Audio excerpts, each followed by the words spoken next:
we are collecting the requirements from the software industry and customizing the software according to that, and more or less similar to that, business salesman. And where also we will be focusing on training the students on sales management aspect, where a lot of salesperson will be reporting to the sales manager, where his good part of his duty will be dealing with the people, because ultimately what the salesperson deliver will come as the productivity of the sales manager. So his major focus is on managing the productivity of the sales people. So how to design a sales organization, how to design how to coach on sales effectiveness, how to design the incentive scheme. All these things will be covering in the syllabus, and to expose towards the sales practice of different industry. Along with that, each class will be conducted with an analysis of the sales practices which is happening in various industries. It can be a financial in the banking industry, it can be a pharma industry, it can be a software, it can be cements, it can be consumer durables, or whatever. I have a list of the industrial industries which we will be covering as a discussion. The students will be requested to come prepared for analyzing that industry for the class. Apart from that, they will not be asked to by heart anything which is there in the syllabus or a textbook. They want these do not go and study. Suppose if banking industry is there, go and study what are the different channels which is being employed in that, and what is the effectiveness. Select the top 3 players that will be part of the project, and analyze what are the different channels and channel effectiveness, how the sales organization is designed, what are the incentive measures, how the coaching is happening, and all that efforts which has been there. Okay, so these are the competence part which I need to learn. Primarily what we do is that whenever a manager enters a organization into sales arena, there will be 2 types of training majorly which has been given. One is of a product training, that is regarding the product which he has to sell. That is, if a software is there, what are the different dimensions of the software, what exactly this software can do, how it is scalable, how it can be customized, and all those aspects of the software development. Second is that how to present this product in front of an employee, and how to have that's like an individual selling over there. Okay. So that is what we are doing over here. So there will be a training which has been given. Expand on that. Part of it.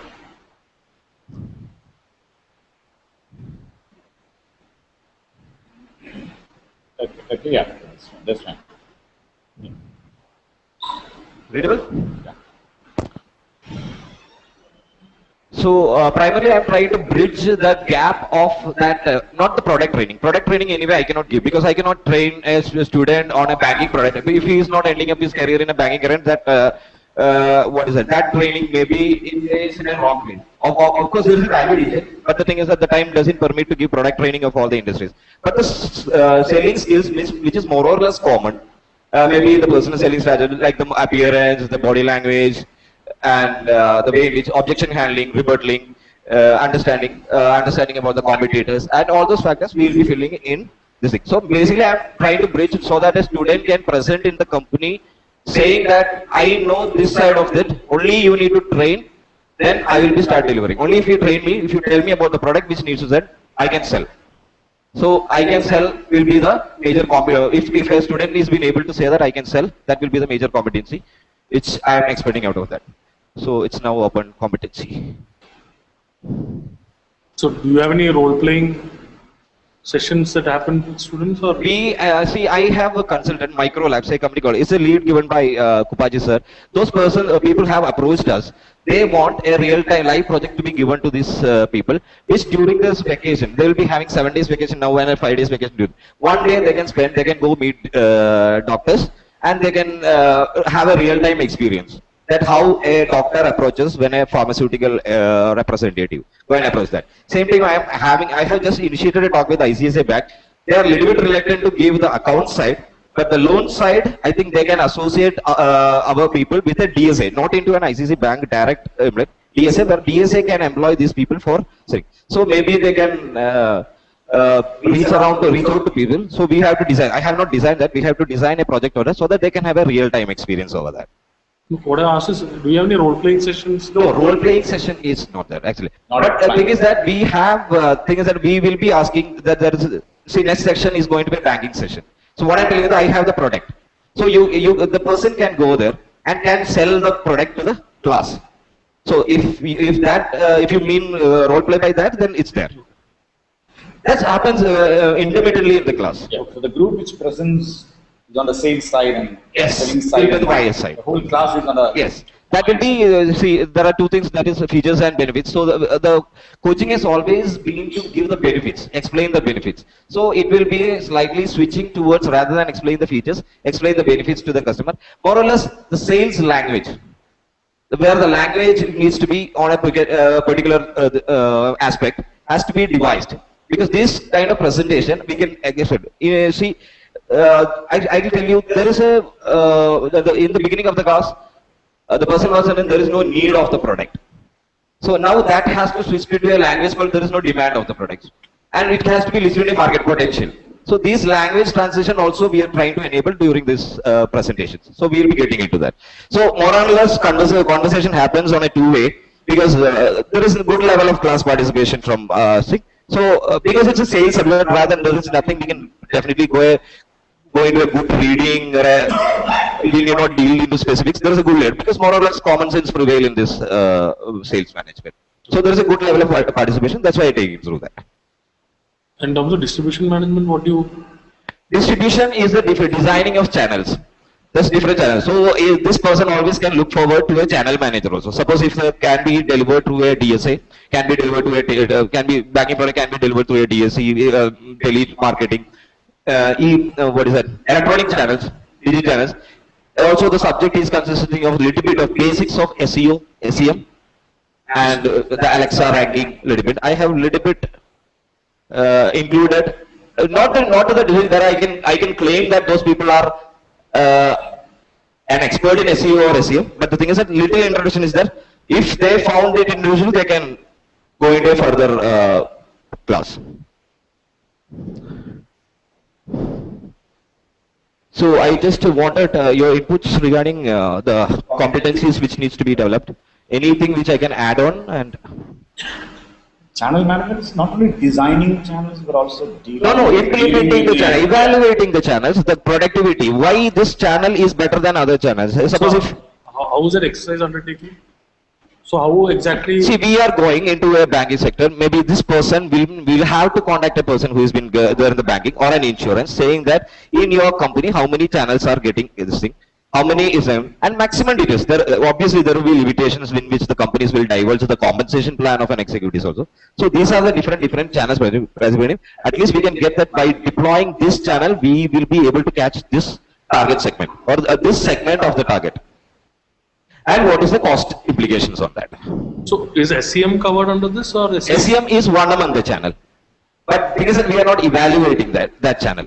I have not given that much of I don't intend to give that much of an expertise to the people so that they can evaluate on that. But the thing is that we do have case study in eBay, where we will be studying the we will be studying the distribution of that. We have one more case on eBay.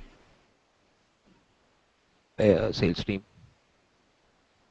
No, one case is more there regarding the eBay. How the distribution happened, how it has been emerged as the what is it? The industry leader in the distribution through online. No, any more complicated distribution channels that are being discussed, like FMCG? Bank insurance is there. But that's more people related. What I'm saying is into technology oriented. No, okay. What I want to understand is there anywhere, distribution management, what the, implications of technology, what the implication of logistics are? Is it covered in concurrence with other core subjects? No. We have a little bit of this. See, we have customer-oriented logistics management here, designing customer-oriented marketing channels, introduction to distribution. These are the things which we have to cover.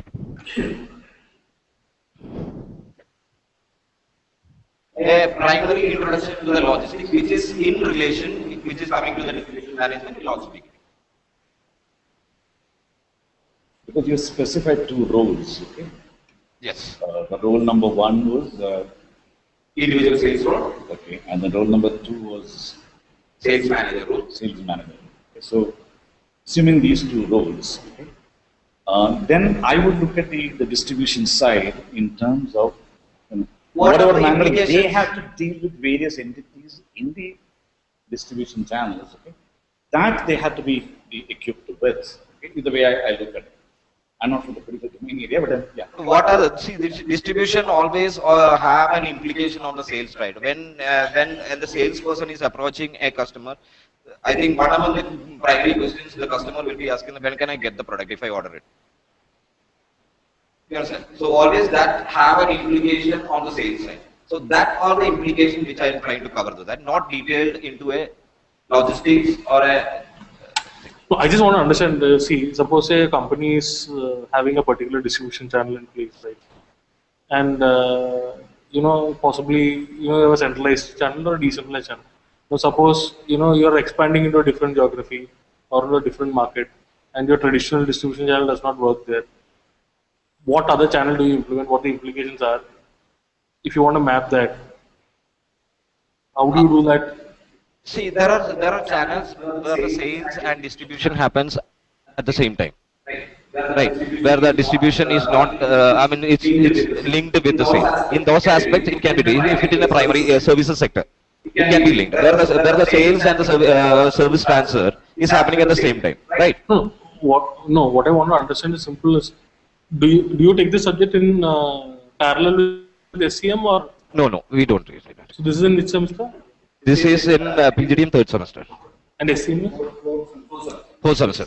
So students would have already covered SCM prior to this. SCM. SCM would come under, partly should come under operations management, because the operations management itself is getting changed to SCM now. Okay, on the one hand, okay. On the other hand, some students will be taking marketing as well as logistics. Okay, those people would have in the fourth trimester, if I know correctly, there is some subject in the area of. Pardon? Yeah, but then the marketing finance students will not know it.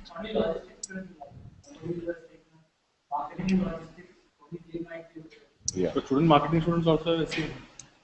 No, I mean, how it works, like, you have the SCM part of it. SCM is a part of it. You are working for marketing, media, you are working for marketing and logistics, they will explore further. Somebody will take this.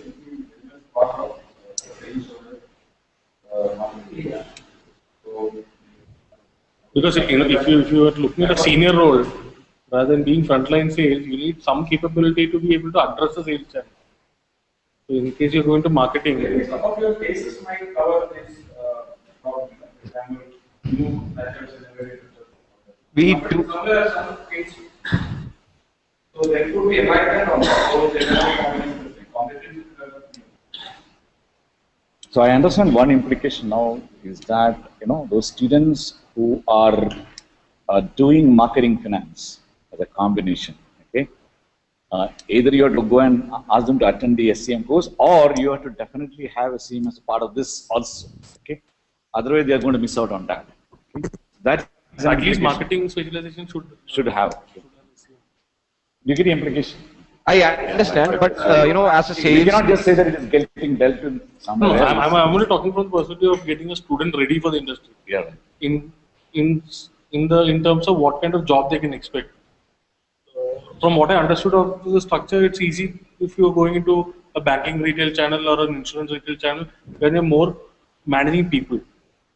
But if you want to get into a role wherein you are actually into marketing and distribution, which would be pertaining to more traditional channels, and how you can try different permutations and combinations of different elements in the supply chain, I think they should have an understanding of that. SCM, right?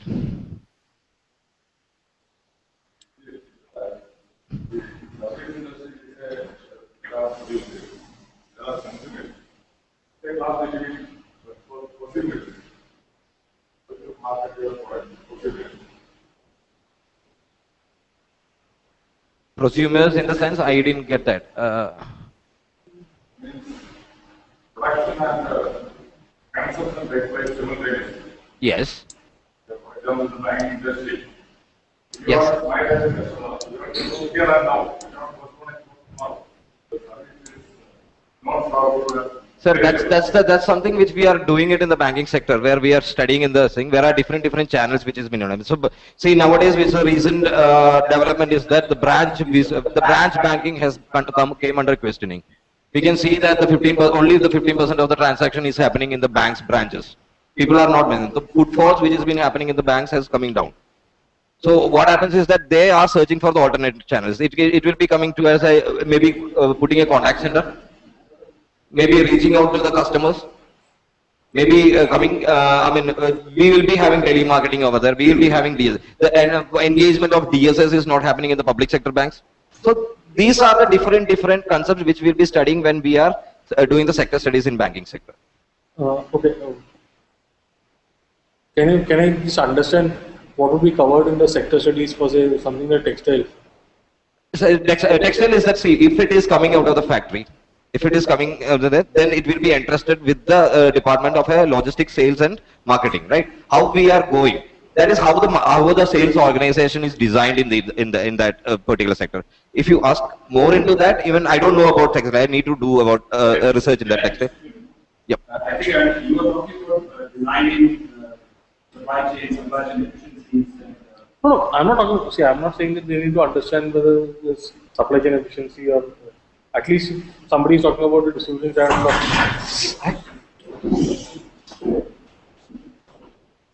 about the distribution channel of say a textile company, say take Arvind Brands or take Madura Garments for that example. What I would expect from a student if they say, okay, I understand textile sector distribution, I would at least ask them, okay, want to hear from them, okay, what is an EBO, what is an MBO, what are the kind of margins that exist, how are the channels incentivized, what kind of mix is there between EBO and MBO, what is the strategy that the company takes. So see, basically what you want to understand from a student is, you talk about a sector, I want the student to understand that sector. He wants to know the trade patterns and trade terminology. See, at least on a broad-based level, you should understand how business works. Yes, that's exactly how the channel has been. What are the different channels employed in that? How the sales organization is kept. This is the, and how are we approaching this thing? Exactly, and we would look at different. Suppose, for example, textile. Let's say. Should we look at online versus how we look at water marketing? That kind of specialization will come only with the see, that I understand. See, only thing is what you look for from a student is the kind of conviction they have towards a particular industry that he or she is talking about. If it wasn't made in a textile dealer, for example, you must know where the procurement from, where the rebates come from, proper typical margins, and you should have a feel of that. For example, you look at copier or box order to be there. Or FMCG, for example. Okay, so typically what I would expect is what I would expect is suppose you take a company that they want to talk about. Say suppose Arvind Brands is a company. What mix do they have between multi-brand outlets and exclusive brand outlets? How do they? What are the kind of margins that they give? So that you can go and talk to a retail outlet. You can go to a multi-brand outlet or you can go to an exclusive brand outlet and they will be telling you what kind of margins they have. What is the kind of inventory churn? What is the kind of stock that is sent back? What is the kind of stock updation that happens? All those. What are the kind of schemes? That's schemes. I understand. So only thing is that when you design the sector studies, you need to incorporate the stages. Yeah. Macro but micro. So that It's good to get into knows something about what is happening. Yeah, what I have done is that, see, in my project works the class 42 members. We'll be 3 members. Each group will take one sector, because in the sector studies which is done in the class, we will not be delved that much details into that. But the thing is that the students will be requested to do the project work on that, and will complete study the sales and distribution, covering all the aspects. Relevant aspects in the above. That's covering the syllabus. That is, they will be looking at each and other, how the channel behavior is there, how the sales and distribution, and how it is getting inside, what is the margin which is getting in the channel. So they will be studying in all those projects, and the projects will be doing all that. So that's which will be covered in the projects part. This is, I will not claim that it will delve that much deep into the this thing regarding the incentivization margin of that thing, but They'll say that these are the channel behavior, these are the channels which has been desired, and the questions will be around why not the other channel. Why we are not getting into the online channel? It can be a requirement of a capital investment. It can be any kind of blockade which they have been facing. So that's just the thing which we are doing. Next class we will be dealing with the banking sector. I told you in that how the credit card is going, how it has been sourced by a public sector bank, how it has been sourced by a private sector bank. Regarding one thing. So whether it's been a contact center or the thing, what is the implications on the bank's profitability for the falling footfalls in the branch? So all these aspects. Only thing is in that sector, when you choose a company, especially in something like pharma or textile, you choose such a company where they are quite modernized. Yes, sure. That's only in certain industry sector. I said I have mentioned the top 2 companies. Okay? Yeah. And equal emphasis on sales and distribution. I think I saw that also over there. Yes. So I think it's coming out through the projects now, okay, which I think are divided amongst the students in groups. Okay. Each sector is given to, each industry is given to one group, right? Yes. That's so 42, we will be having around 17 industry which we will be studying altogether in class. This is more or less which I have just kept a watch on the major recruiters which has been coming over here also. So I'm just trying to customize that into, see, banking people, a lot of people have come. Pharma has got a huge potential over here. We have computer hardware, telecom. So we are just trying to study so that it's a little bit customized towards the trend of recruiters which has been coming here also. We also recruit marketing. We've taken marketing HR systems. We don't discriminate. Okay. We look at the student rather than specialization. Yeah. But what do you use them for? Yeah. See, actually, we look at all-round individuals. Actually, somebody who joined us for marketing is doing coding also now. Okay. That's fine. Absolutely. They do project management. One person we recruited for marketing is doing social media marketing. So, one person is doing, 2 of them are doing project management. One person is doing product management. So typically we look at students who can understand businesses. I'm not saying they need to understand what business we are in, but at least they need to be able to understand the business. Yeah. This is the in terms of suppose say this is sales channel. Suppose say you have to compare it to online company, say a Flipkart and say the company Flipkart with say Amazon. How are they different? What are the kind of inventory management that they have, which makes them different? What are the kind of cost implications for Flipkart versus an Amazon? How they have grown? So and there's enough collateral available on the internet to actually assess and make an informed decision. The only thing is the students have to undertake that exercise to do that, or the institute will have to force them to do that, so that they start thinking. That's something which has been I intend to cover in the project part, where the people really have to do the research in that and meeting at the company also. The sectoral studies I expect them to come with the studies with the information which has been available on the net library or this thing. I don't really intend them to go and meet those people, but the project really I want those people to meet the. You want what? It's a good one. Practical experience. Sure, sir. The marketing, the people who And I'll touch my mouth also. they are using more of selling language rather than marketing language. So our people should be trained in using marketing language rather than selling language. Have any reaction to that? No. Right. As far as I'm concerned, that whatever works, as long as it's sold. See, I tell you an example. When I was marketing, I was also involved in marketing, IDP for insurance product. So, my peers used to come and work attached to my brand, brand. So, initially, what I noticed was these people, especially towards the end of the month, they will go make my big estimates and tell them, this is the final touch, finally, please get me out the end of the month. If I don't achieve my target, I may perhaps even lose my job. Right, that is the last magic mantra is using as part of this marketing efforts. I would say that is the selling language. The focus is on the seller and his benefit and his problem.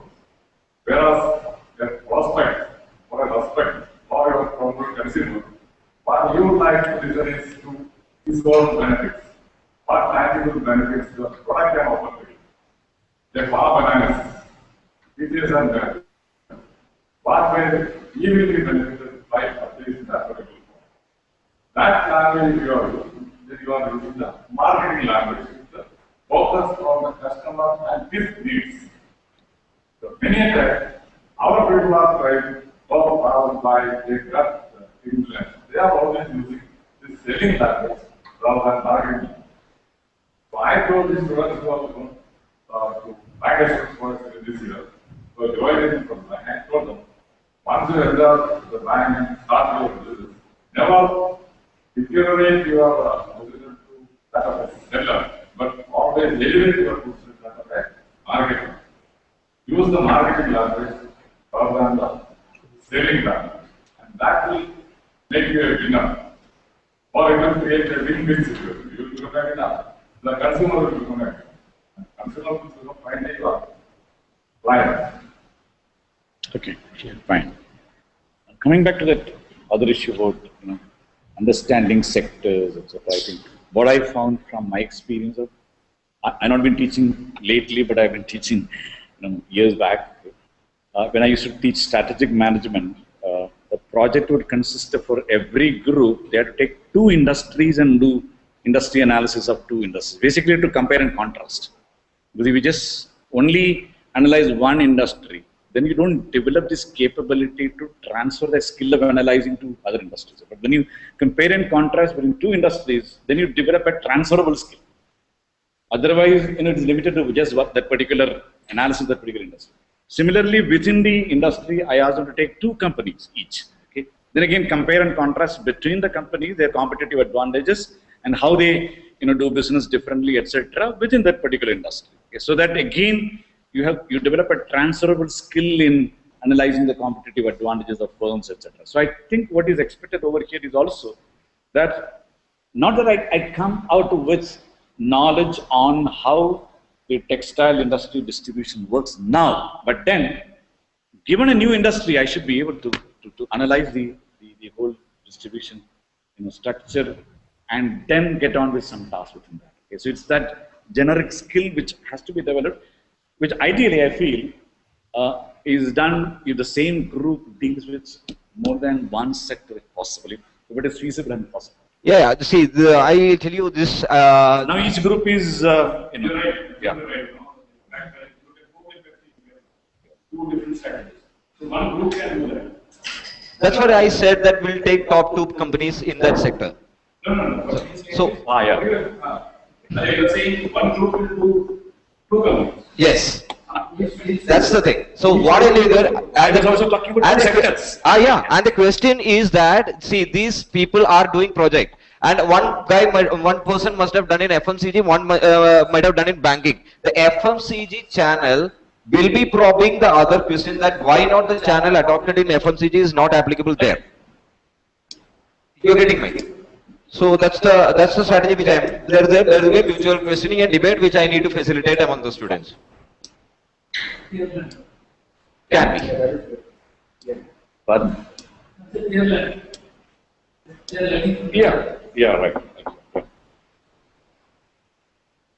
Yeah, while I was adopting even for sector, 2 different sectors they can, so that they can contrast between the sectors. Yes. That's fine. There's only minor difference. Yeah. So when you take marketing students, okay, what sort of deficiencies have you been finding? People are not willing to go out and market. Go out.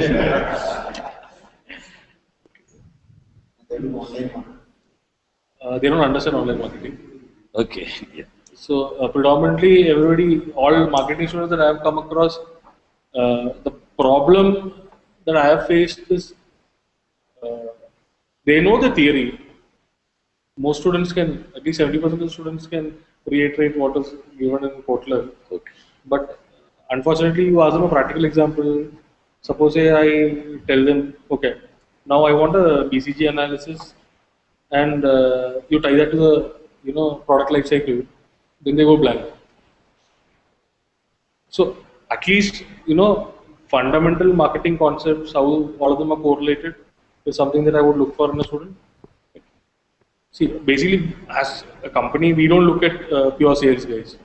We're more to enterprise products.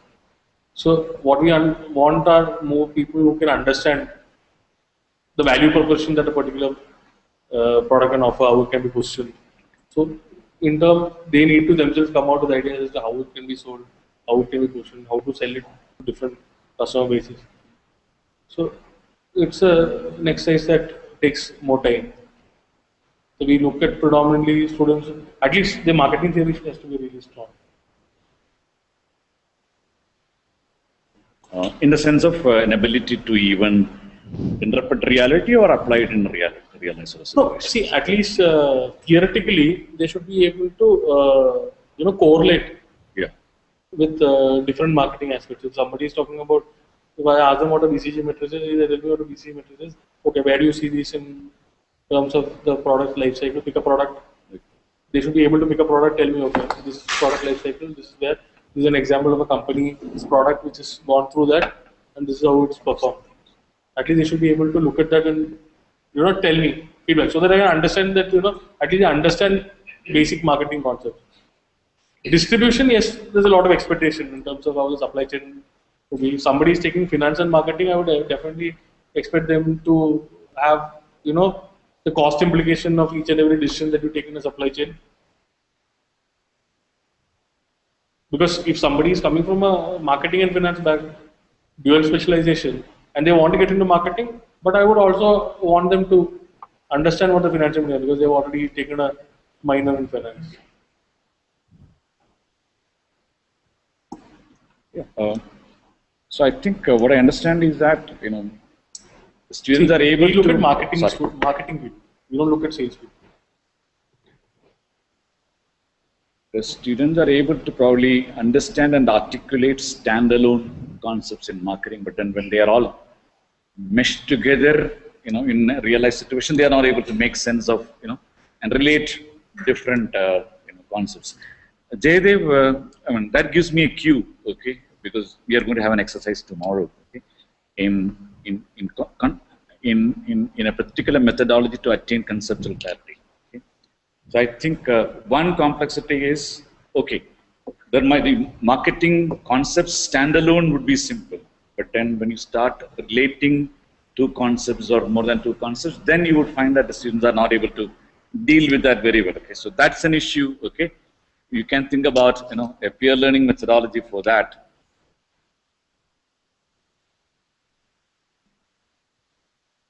Any other comments from your side? So, yeah, fine. Sure. No, I didn't say I prefer marketing and finance students. I said this is what I expect from a marketing and finance student. That's what I mean. So when you are expecting that marketing, naturally when your expectation is marketing plus finance, so you will go for marketing and financial improvement, not for marketing and HR. So if that is the case, see, suppose there are a group of... No, he hasn't responded to that particular, your hypothesis. You don't seem to be agreeing with his hypothesis that you would prefer only marketing and finance. No, nothing like that. Okay. As I said, it's more on the student. Yeah, okay. Marketing and HR, that competition is there. Where do you put them actually? See, marketing and finance, no, we predominantly look at them in terms of marketing. Marketing. Channel. Is what we look at. So Because they need to understand the implications of each and every channel. So, suppose somebody is got a particular, I tell them, okay, this is your marketing budget. This is, so how would you allocate? How would you want to sell? So they need to be able to manage a team to be able to do that. Because I don't expect an MBA student to go out and do sales. Because in Kerala, it's very difficult to get an MBA student to do sales.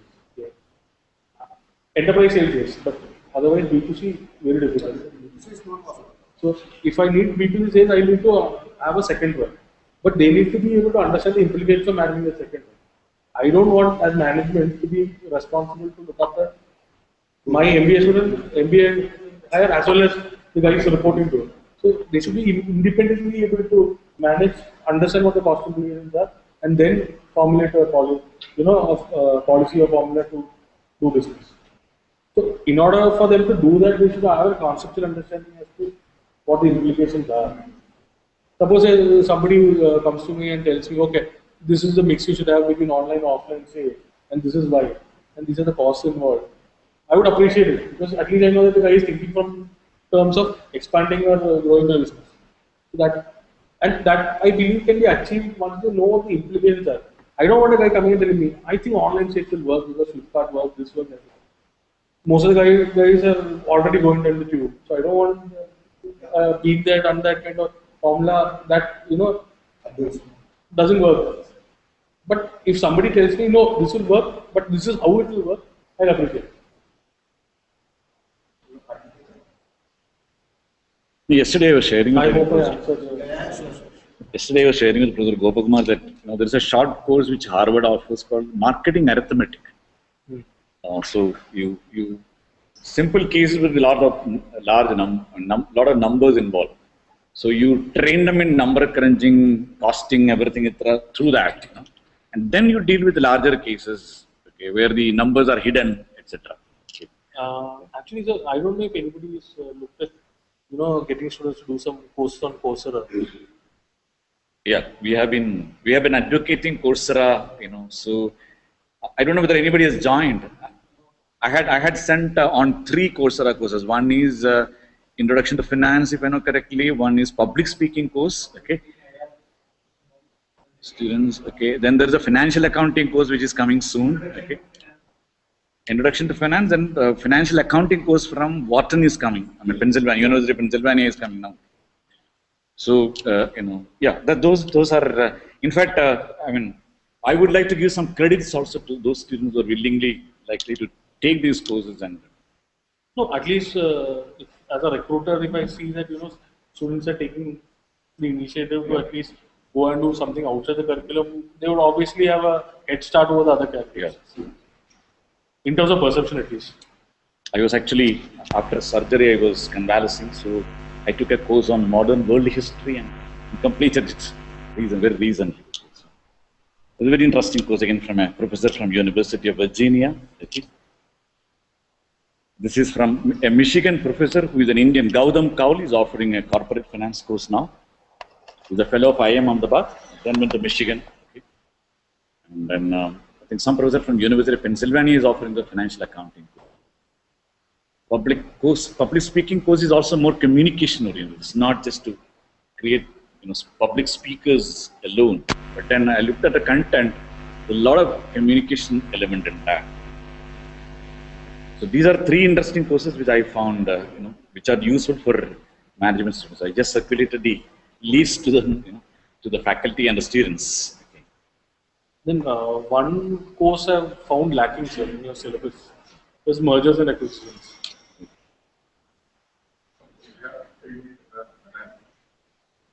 It's covered because the last 4 years I haven't seen. IT sector, I covered it in the life management.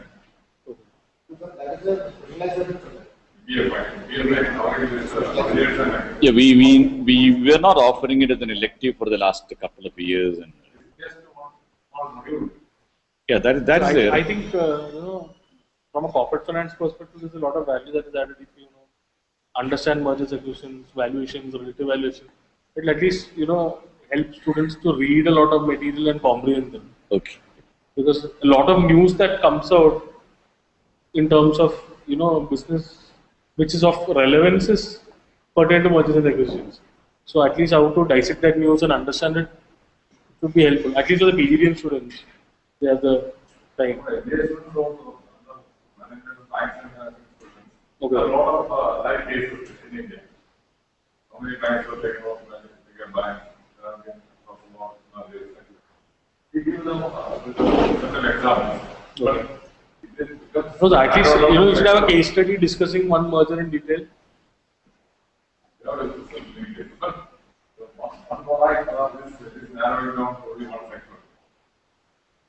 No, sir. The only thing is, see, at least how a merger works, how accounting for a particular merger transaction works.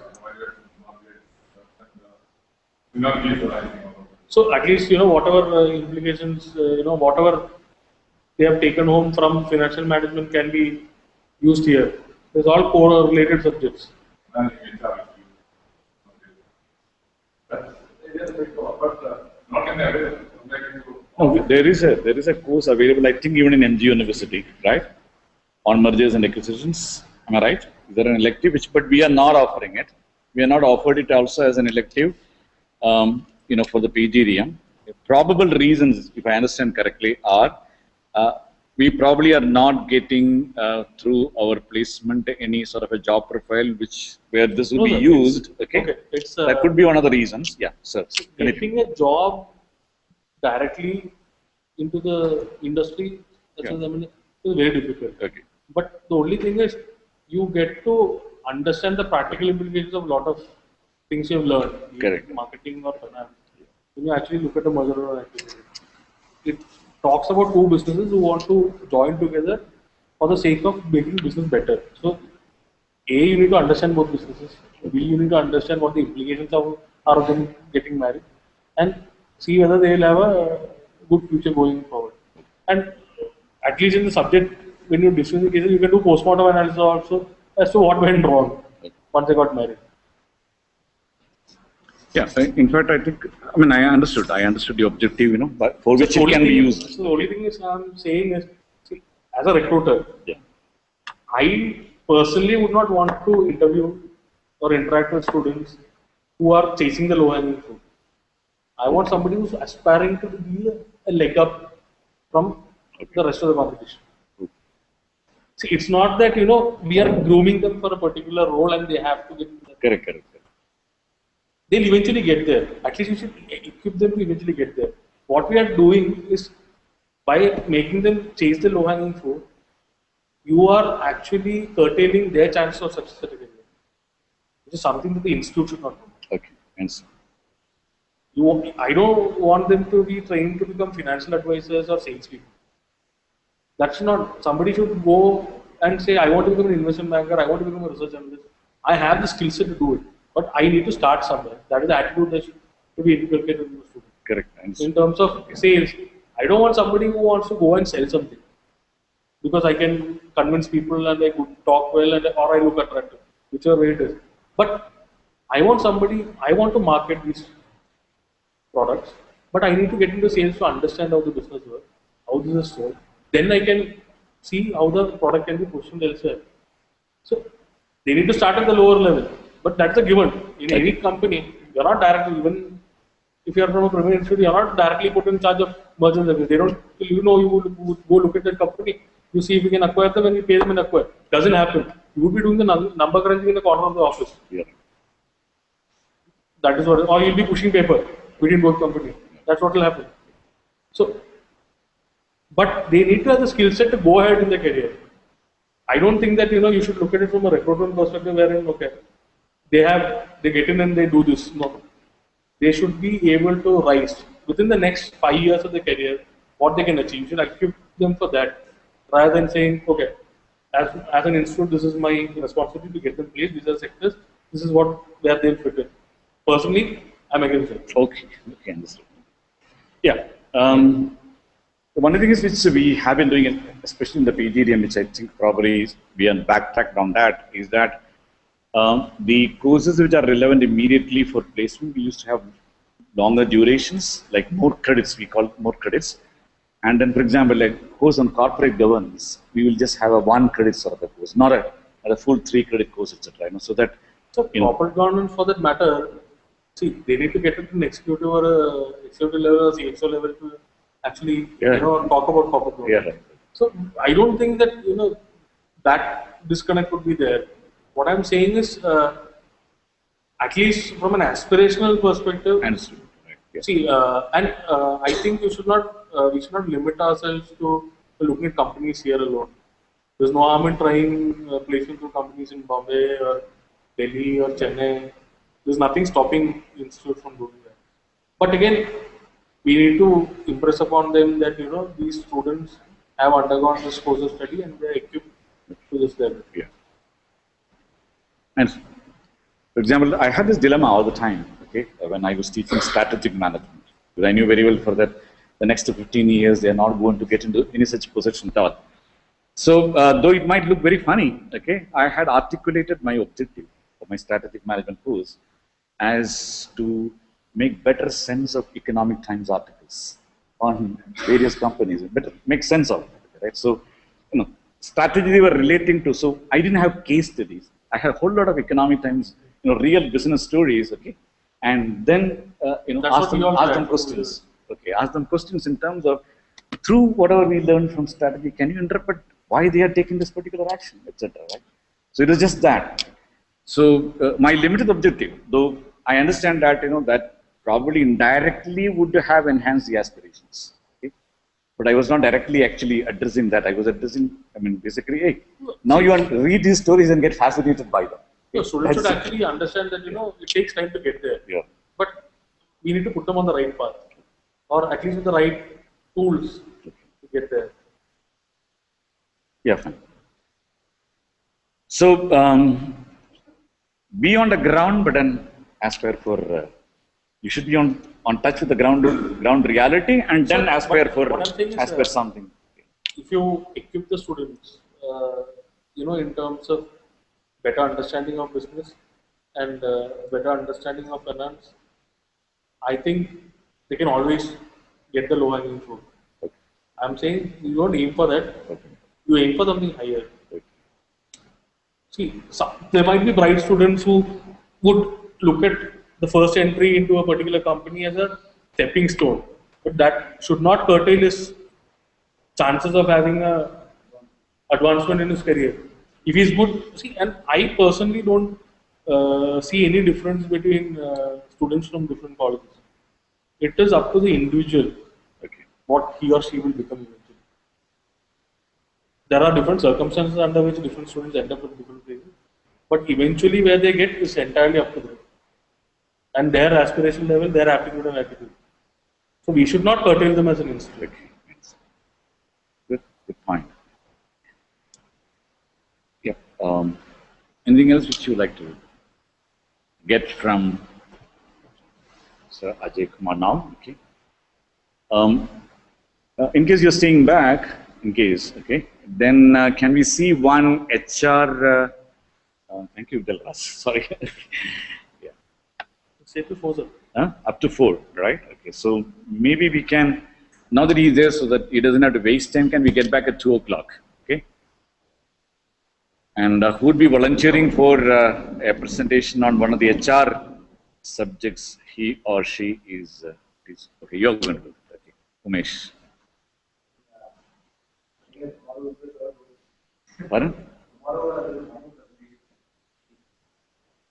Is that going to be too taxing for you? Okay. Yeah.